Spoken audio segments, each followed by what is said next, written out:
আমার বিচার করছে ভিতরে সিসিটিভি ফুটেজ দেখা কার নির্দেশে, ঠিক আছে?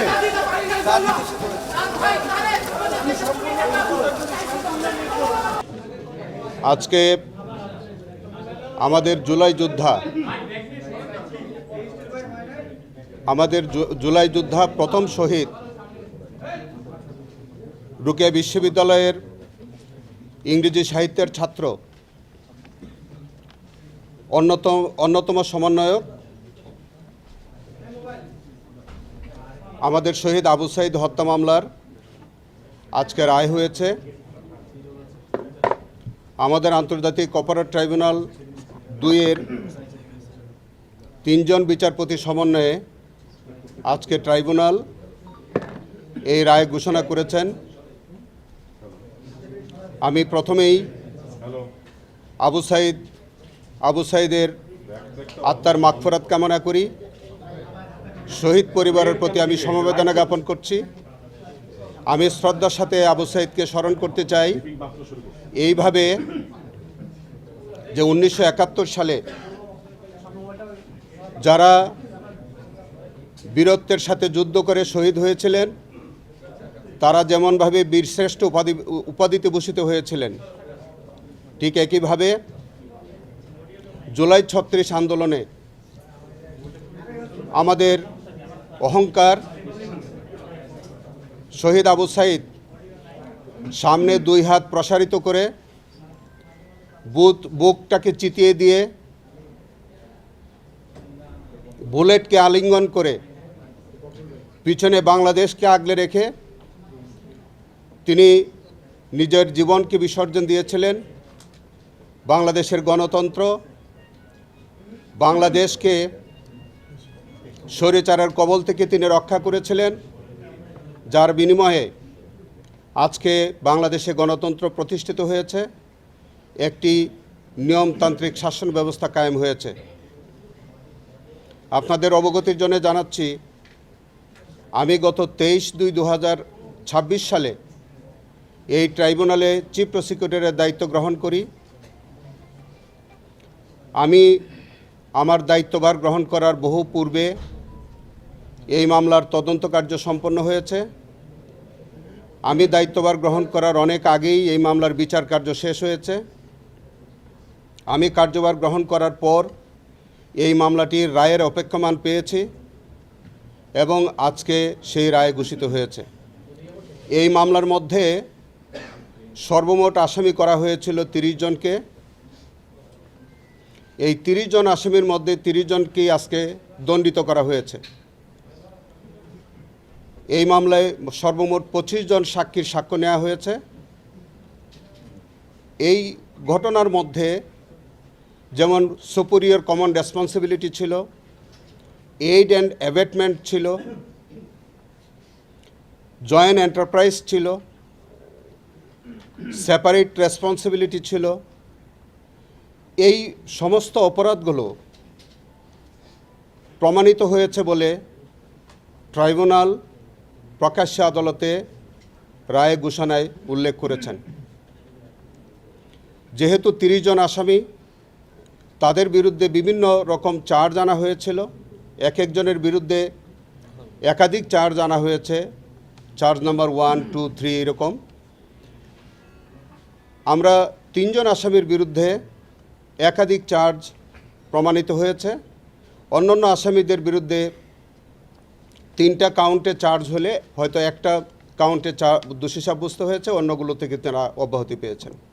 তো আমি আজকে যারা যেভাবে দণ্ডিত হয়েছেন সেটা ক্রনোলজিক্যালি আপনাদের সহজ করে বোঝানোর জন্য আমি নামগুলি সেভাবে প্রকাশ করছি। মৃত্যুদণ্ড হয়েছে 2 জনের। একজন হচ্ছে আমির হোসেন, তিনি এএসআই। আরেকজন হচ্ছে সুজন চন্দ্র, ইনি কনস্টেবল। এই 2 জনের মৃত্যুদণ্ডে দণ্ডিত করা হয়েছে। যাবজ্জীবন সাজা হয়েছে 3 জনের। একজন হচ্ছে আরিফুজ্জামান জীবন, রবিউল ইসলাম নয়ন, বিভূতিভূষণ মাধব। এই 3 জনকে যাবজ্জীবন কারাদণ্ডে দণ্ডিত করা হয়েছে। অতিরিক্ত তাদেরকে আরও 10 বছর, অন্য কাউন্টে তাদেরকে 10 বছরের শাস্তি দেওয়া হয়েছে। 10 বছরের সাজা হয়েছে এই ছাড়া ডক্টর হাসিবুর রহমান বাচ্চু, তিনি রুকিয়া বিশ্ববিদ্যালয়ের সেই হতভাগা ভিসি। মনিরুজ্জামান বেল্টু পুলিশের সাবেক কমিশনার ছিলেন। মশিউর রহমান, আসাদুজ্জামান মণ্ডল, পমেল বড়ুয়া, তাদের প্রত্যেকের 10 বছর করে শাস্তি হয়েছে। 5 বছরের সাজা হয়েছে মারুফ হোসেন টিটু, শাহানুর আলম পাটোয়ারি ওরফে সুমন, না হ্যাঁ, রাফিউল হাসান রাসেল, এমরান চৌধুরী আকাশ ওরফে দিশা, মাসুদুল হাসান মাসুদ, মাহবুবুর রহমান বাবু, ডক্টর সারোয়ার হোসেন, নামটা ওখানে ভুল আসছে, আপনারা দেখবেন সারোয়াত হয়ে গেছে, আসলে এটা ডক্টর সারোয়ার হোসেন চন্দন, শরীফুল ইসলাম, এটা হলো 5 বছরের সাজা। 3 বছরের সাজা হয়েছে হাফিজুর রহমান ওরফে তোফান, মনিরুজ্জামান পলাশ, মাহফুজুর রহমান শামীম, ফজলে রাব্বি ওরফে গ্লোরিয়াস ফজলে রাব্বি, আখতার হোসেন, শেজান আহমেদ ওরফে আরিফ, ধনঞ্জয় ওরফে টগর, বাবুল হোসেন, নুরুন্নবী মণ্ডল, নূর আলম মিয়া, এম আমির হোসেন ওরফে আমু। এদের প্রত্যেকের 3 বছরের করে শাস্তি দেওয়া, সবারই সশ্রম কারাদণ্ড। আর আনোয়ার পারভেজ আপেল, তিনি ওই চুক্তিভিত্তিক একজন কর্মচারী বিশ্ববিদ্যালয়ের, এবং তার পরিচয় পাওয়া গেছে তিনি ছাত্রলীগ করতেন। তার সেন্টেন্স পিরিয়ড হচ্ছে যে কয়দিন তিনি হাজতবাস করেছেন, সেই হাজতবাসটাকেই তাকে দণ্ড হিসেবে দেওয়া হয়েছে, এবং ওই হাজতবাসটা যতদিন তিনি আছেন ততদিন পর্যন্ত তিনি হাজতবাস করে এই সাজাটা তাকে দেওয়া হয়েছে। এই হচ্ছে আমাদের 30 জনকেই দণ্ডিত করা হয়েছে। আপনারা এর মধ্যে দেখেছেন যাদেরকে মৃত্যুদণ্ড এবং যাবজ্জীবন সশ্রম কারাদণ্ডে যাদেরকে দণ্ডিত করা হয়েছে তাদের বিরুদ্ধে আমাদের সুনির্দিষ্ট অভিযোগ ছিল। কারো বিরুদ্ধে অভিযোগ ছিল তাদের সুপিরিয়র কমান্ড রেসপন্সিবিলিটি ছিল, এবং 2 জনের বিরুদ্ধে সরাসরি আবু সাইদকে বুকে এবং শরীরে বিভিন্ন জায়গায় গুলি করার অপরাধ ছিল, প্রত্যক্ষদর্শী সাক্ষী ছিল। আমি প্রথমেই কৃতজ্ঞতা প্রকাশ করতে চাই আমাদের এনটিভির সেই সাংবাদিক, আমাদের শ্রদ্ধেয় PW2, তিনি মইনুল হক, আমি কৃতজ্ঞতার সাথে তার কাছে আমি কৃতজ্ঞতা প্রকাশ করতে চাই। তিনি জীবনের ঝুঁকি নিয়ে তার ক্যামেরাম্যান সহ এই ভিডিও ফুটেজ ধারণ করার কারণেই এই নির্মম হত্যাকাণ্ডটি সারা দুনিয়ার মানুষ, সারা পৃথিবী দেখতে পেয়েছিল। সেই জন্য আমি এনটিভি এবং এনটিভির এই সাংবাদিক বন্ধুকে আমি আলাদাভাবে বিশেষভাবে আমি কৃতজ্ঞতা প্রকাশ করতে চাই। আমি সকল সাংবাদিক বন্ধুদের কাছে আমি কৃতজ্ঞতা প্রকাশ করতে চাই। এই জুলাই বিপ্লবের সময় আপনাদের জীবন বাজি রেখে বিভিন্ন গণমাধ্যম আপনারা যেভাবে জীবনের ঝুঁকি নিয়ে আপনারা বিভিন্ন ফুটেজ ধারণ করেছেন এবং সেই ফুটেজগুলো আমাদেরকে দিয়ে যেভাবে সহযোগিতা করেছেন, এই বিচারে অতীতে আমরা সেই ফুটেজগুলো আপনাদের বিভিন্ন গণমাধ্যমের ফুটেজগুলো আমরা সাক্ষ্য হিসেবে ব্যবহার করেছি।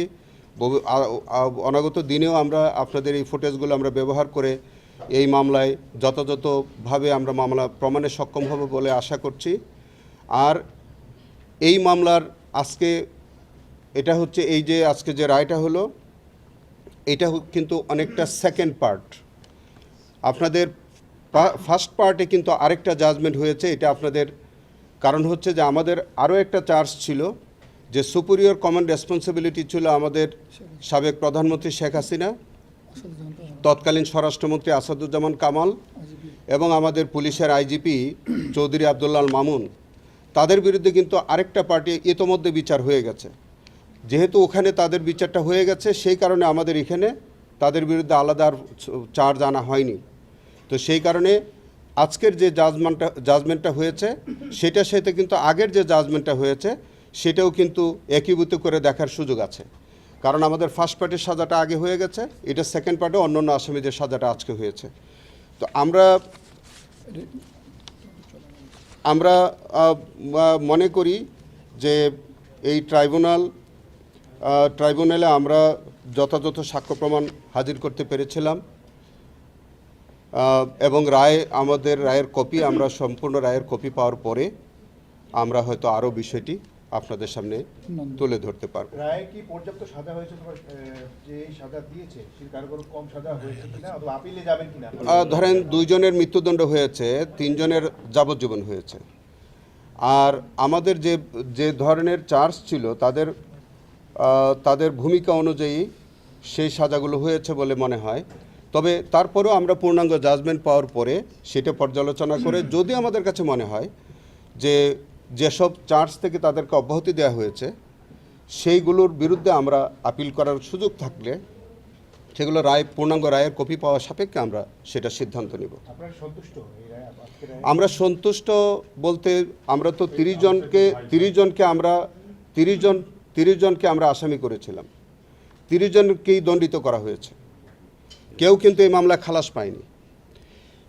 কোয়ান্টাম অফ সেন্টেন্স হয়তো কম, কোনটা বেশি মনে হতে পারে, সেটি বিচার্য বিষয় এবং সেখানে আমাদের ট্রাইব্যুনালের মাননীয় বিচারপতিগণ তারা সাক্ষ্য প্রমাণের ভিত্তিতে হয়তো সেই সেন্টেন্সটা দিয়েছেন। আমরা যদি কোনো সেন্টেন্স মনে করি যে যেসব কাউন্ট থেকে তাদেরকে অব্যাহতি দেওয়া হয়েছে সেই জায়গাতে আমরা যদি মনে করি যে সেখানেও আমাদের শাস্তি তাদের হতে পারত, সেটা আমরা পূর্ণাঙ্গ রায় পাওয়ার পরে সেটা আমরা আপিলে।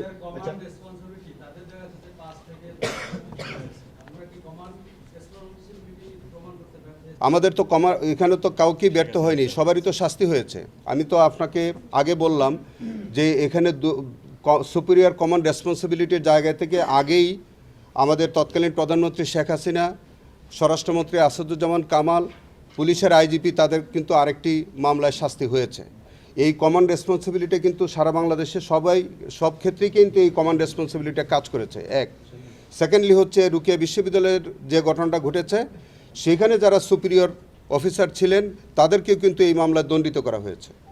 অতএব আমরা কোনো চার্জই আমরা প্রমাণে ব্যর্থ হয়েছি বলে মনে করি না। তবে কিছু কিছু চার্জ থেকে তাদেরকে অব্যাহতি দেওয়া হয়েছে।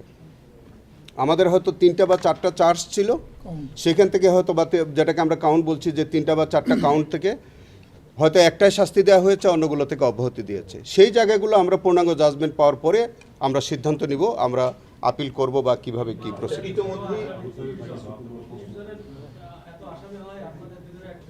দেখেন, মামলার আসামি বেশি হয়েছে কম হয়েছে বিষয়টা এরকম না। যাদেরকে অপরাধের সাথে সম্পৃক্ত পাওয়া যাবে তাদেরকে আমাদেরকে বিচারের আওতায় আনতে হবে। এবং আমরা যে 30 জনকে এনেছি 30 জনকেই তো দোষী সাব্যস্ত করা হয়েছে। কোয়ান্টাম অফ সেন্টেন্স কম বেশি হতে পারে, বাট প্রত্যেক ব্যক্তি আমরা যাদেরকে সেন্ট আপ করেছি, যাদের বিরুদ্ধে আমরা ফর্মাল চার্জ এনেছি, প্রত্যেক আসামি কিন্তু দোষী সাব্যস্ত হয়েছে। অতএব আসামি বেশি হওয়ার কারণে মামলার হালকা হয়ে গেছে বিষয়টা এরকম না। আমরা যাদেরকে এনেছি প্রত্যেকে দোষী সাব্যস্ত হয়েছে। ইতিমধ্যে আবু সাঈদের বাবা এবং মা আমাদের ওই যে মইনুল হক সাহেবের সাথে কথা বলেছেন, প্রতিক্রিয়া দিয়েছেন এই রায়ের পরপরই। তারা সেইখানে অসন্তুষ্টি জানিয়েছেন। তারা বলছেন যে আরও মিনিমাম কয়েকজনের ফাঁসি এবং অন্যদের বিভিন্ন মেয়াদের সাজাটা আরেকটু বেশি হওয়ার কথা ছিল, মানে তাদের ধারণা ছিল। আচ্ছা, এইটা শহীদ পরিবারের পক্ষ থেকে এই প্রত্যাশাটা খুব স্বাভাবিক, কিন্তু বিষয়টা হচ্ছে এটা তো বিচারের একটা প্রক্রিয়া। সেটা ওনারা মামলার বিচারের বিষয়টা হয়তো ওইভাবে ওয়াকিবহাল না। তা আমরা যেহেতু বিচারের সাথে আমরা কাজ করছি, আমরা তো বললাম যে আমরা রায়ের কপিটা আমরা দেখি সেখানে যদি আমরা প্রত্যাশা করি যে না আরও বেশি শাস্তি হওয়া উচিত ছিল, তাহলে তো আমাদের সুযোগ আছে, আমরা আপিল করার সুযোগ আছে এবং সেখানে আমরা সেন্টেন্স এনহ্যান্সমেন্ট করার জন্য আমরা আপিল করতে পারবো। চাঁদখারপুলের যে রায় দেখেছি আমরা, সুপ্রিয়র কমান্ডের জায়গায় সাবেক ডিএমসি কমিশনার এবং তার পরবর্তীতে জয়েন্ট কমিশনার, শুধু ডেপুটি কমিশনার 10 বছরের এবং অন্যান্য তার যারা আরো কম, মানে পুলিশের এই দুই কনস্টেবল ছাড়া অন্যদের কি শক্ত এভিডেন্স আপনারা পাবেন নাকি এইখানে কোনো ধরনের গাফিলতি ছিল? এইখানে এইটা আমাকে দেখে বলতে হবে, কারণ আমি আপনাকে আগেই বলেছি যে এই কেসটার বিচার কার্যক্রম বা তদন্ত কার্যক্রমে আমার অংশগ্রহণ ছিল না, আমি পরবর্তীকালে এসেছি। তো সেক্ষেত্রে আমি আসলে জাজমেন্টটা আমি দেখি, সাক্ষীগুলো আমি পর্যালোচনা করে দেখি, যদি মনে হয় যে আমার তো মনে হয় যে আমরা প্রমাণ করতে বোধহয় সক্ষম হয়েছি। এখন সেন্টেন্স দেওয়ার ক্ষেত্রে যেটা কম বেশি হয়েছে আমাদের কাছে মনে হতে পারে, যেটা কম হয়েছে বেশি হয়েছে, সেটা আমাদের এভিডেন্সের কতটুকু এভিডেন্স আমরা দিতে পেরেছিলাম সেটা দেখা সাপেক্ষে আমি মন্তব্য করতে পারবো। তো আমি জাজমেন্টটা পাওয়ার পরে এই বিষয়টা আমি সিদ্ধান্ত নিব। পারসেপশন হচ্ছে যারা অর্ডার দিল তারা কম সাজা পেলেন, আর তো এখানে কি বিষয়টা এরকম ছিল যে অর্ডার ছাড়াই তারা মানে নিজেদের উদ্যোগে অতি উৎসাহী হয়ে ওই যে বললেন যে আমাদের তো সাবেক প্রধানমন্ত্রী শেখ হাসিনার তো মৃত্যুদণ্ড হয়েছে, আসাদুজ্জামান কামাল সাহেবের তো মৃত্যুদণ্ড হয়েছে, সেখানে চৌধুরী আবদুল্লাহ আল মামুন উনি অ্যাপ্রুভার হওয়ার কারণে তাকে 5 ইয়ার্স দেওয়া হয়েছে। তো তারা তো প্রধান সুপিরিয়র কমান্ড ছিল, তো তাদেরকে শাস্তি কম হয়নি। আর এখন যাদের হয়েছে তাদের রেসপেক্টিভ ভূমিকার কারণে হয়তো সেরকমটা হয়েছে মনে করে দেখে কোথায় কি এর সাজাটা পর্যাপ্ত মনে হয় আপনার? এইটা পর্যাপ্ত কাছে মনে হচ্ছে যে আমরা তো 2-3টা করে চার্জ আমাদের ছিল, তো সেই কারণে আমরা প্রত্যাশা আরও বেশি করেছিলাম। তো সেটাই আমরা দেখি আমাদের জাজমেন্ট পাওয়ার পরে আমরা একটু পর্যালোচনা করার পরে আমাদের তো আপিল করার সুযোগ আছে।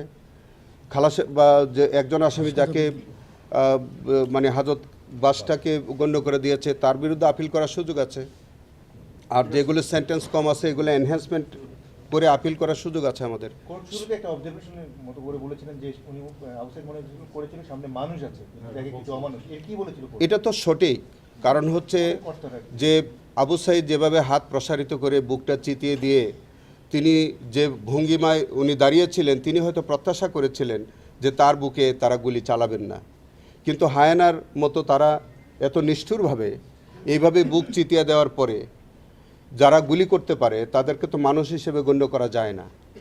হয়তো ট্রাইব্যুনাল সেই কথাটি বোঝাবার চেষ্টা করেছে। জালিম বলেছেন।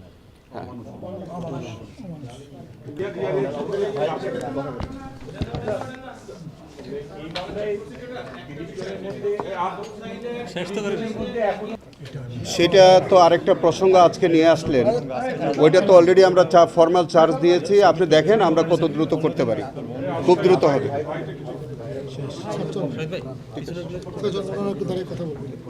আর কিছু তো বললাম না, চলে আপনারা বলুন। তাহলে আমরা বসে আপনারা বলে দেন। আচ্ছা বলে দেন। একটু জায়গা দেন স্যার, একটু